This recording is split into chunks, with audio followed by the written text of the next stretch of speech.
Hi lovelies, it's Jess and welcome back to my channel. Today's video I'm going to share with you 5 ways to simplify your life in 2021, and these are little organisation hacks to know because I know that you love my little organisation tips, especially when it's a new year. So I hope you all enjoy this video, and if you do, give it a big thumbs up. But these organisation tips are going to help you not only to organise your work life and personal life, it's also practical ways to do that, and mentally you're going to be organising your life and being much more clear on how you direct your attention and where you spend your time most. So let's get straight into it.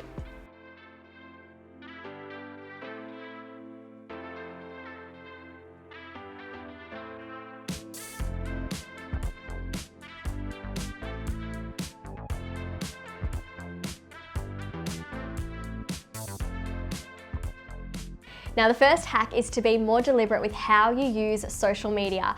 I can't believe I never thought of doing it this way, but on Instagram, you know that little save button next to a post? You can use that to curate different albums. So making social media work for you rather than mindlessly scrolling and being at the mercy of an algorithm, and an algorithm that also knows that treating the app like a slot machine where you press down to refresh and you don't know what's coming next is how they hook you in. Instead of doing that, being really deliberate with why you're hopping on to an app like Instagram and using it in a way that really assists you in building a life that you love. So simplifying your feed is one thing, but then organizing your feed is another. Organizing the content that you're consuming through that app is another thing. Personally, I will save things and create albums for interior design, healthy recipes, inspirational and motivational quotes that I love to repost to my Instagram stories. If you don't follow me on Instagram, my account is Study with Jess. And of course, different photos that I get tagged in that I want to save, that I might be tagged in with friends, or, you know, from Adam and my wedding, I saved those too. So think about how you can organize your social media apps in a way to serve you. This next hack is so important to know if you're trying to get on top of your finances. So it's to review all of your subscriptions and cancel any unnecessary ones. Now, if you think about a subscription, maybe it's for apps or websites or anything. I had a subscription that was only $47 a month, and I thought I was getting a lot of value for it until I did the maths, and $47 a month, I hope I'm doing this correctly right now, is $564 a year. Now, thinking about it that way, is that service worth $564 a year? When I thought about it, it really wasn't. So I cancelled it.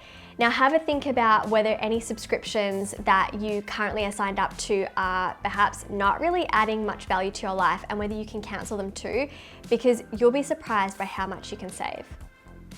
This next organization hack has played a huge role in just really building or rebuilding my own mental health and cultivating more joy in my life.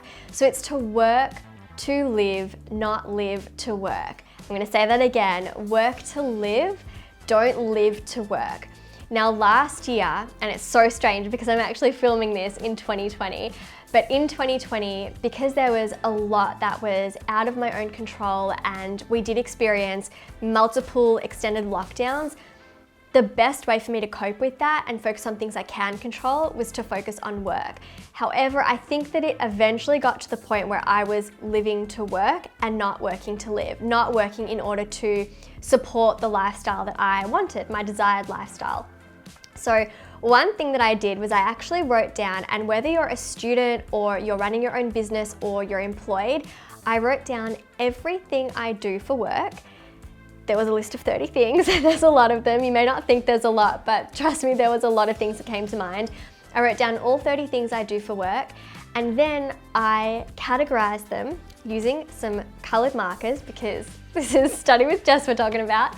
How weird that I refer to myself in third person. Anyway, I color coordinated all of the tasks based on whether they were essential, non-essential, added value but weren't essential, really just trying to get clear on where I needed to direct my attention.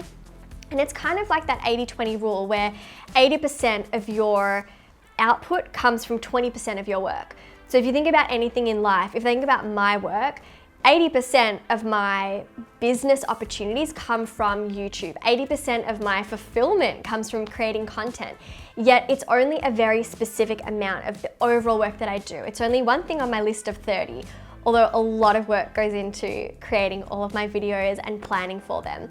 So I was trying to think, where can I cut down or reduce my workload so that I can work to live and not live to work? And I found it to be really, really helpful. So if you're trying to simplify your life, simplify your to-do list, simplify your workload. It's so important, especially after the year that we've had, to really make sure that we're living in alignment with our core values and we're creating a life that serves us. The next hack is to make tracking your finances a habit. This isn't something I was doing until the start of last year, and it was incredibly beneficial. In fact, the second that I paid more attention to my finances and I got them more organized and I was more aware of how much I'm earning and how much we're spending and on what as a household, I actually felt a lot more in control of my life, and I really encourage you to do the same. And I've mentioned this before, but I think it was quite a few weeks ago. Check out my budget planner on my website, studywithjess.com. So if you didn't know, I've got a range of study planners, but a new one that I added this year when we went digital was my budget planner, because I found that creating something to track my finances was so beneficial, and I wanted to put something out there for all of you. So check it out. It'll be a little link down below, or you can just head to my website, studywithjess.com. But be really conscious of where your money is going and where your money is coming from. It's really important and such a powerful habit to cultivate, especially in your 20s or even earlier. If you're younger than 20, then you're doing so well right now. You are ahead of the game. But it's something that we're not taught in school, and yet it has a huge impact on our lifestyle, our overall stress levels, and our mental well-being.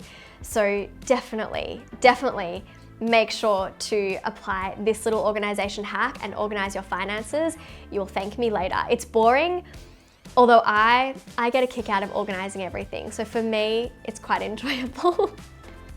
And the last hack, this is so simple, yet it really frees up so much space in your mind. It is to automate where possible. Surely I've talked about this in really old videos where I've mentioned that I've had little alarm reminders going off when I was studying as a student, and I was doing like the little Pomodoro technique. But I automate so much. Every time I need to remember something, it goes on as a reminder and I schedule it. I have alarms going off for when to take a lunch break so that I never skip a break. I have reminders for when to check my emails, when to go on social media so that I'm more disciplined and I have boundaries, when to wake up. There are reminders for checking so many things in my work life mainly, but I feel like automating that helps me to stick to a schedule, especially when you're not in school and you don't have a bell to remind you to move on to the next task or teachers to hold you accountable. And then I've even automated payments. So basically every bill that we pay, whether it's rent, gas, electricity, internet, phone bill, it's all automated so that I don't have to worry about remembering to pay a bill either. Just little things that you can take off your plate that have a really big impact. So comment below what you thought of this video and let me know what you want to see me film next. I love getting your video suggestions, and I know a lot of you actually let me know what you want to see on this channel when you're following me on Instagram. You send me little like DM messages and emails as well. So let me know in the comments down below what I should film next or in the coming months. I don't know if there's anything in particular that you want to see, whether it's around productivity, organization, mental health and wellness. You name it, I'd love to find out what you are after and how I can just be of more support and help to you in this new year. And of course, if you liked this video, give it a thumbs up. Follow me on Instagram, Study with Jess, and I'll see you all very soon with another video. But until then, have a really beautiful week. Mwah! Bye.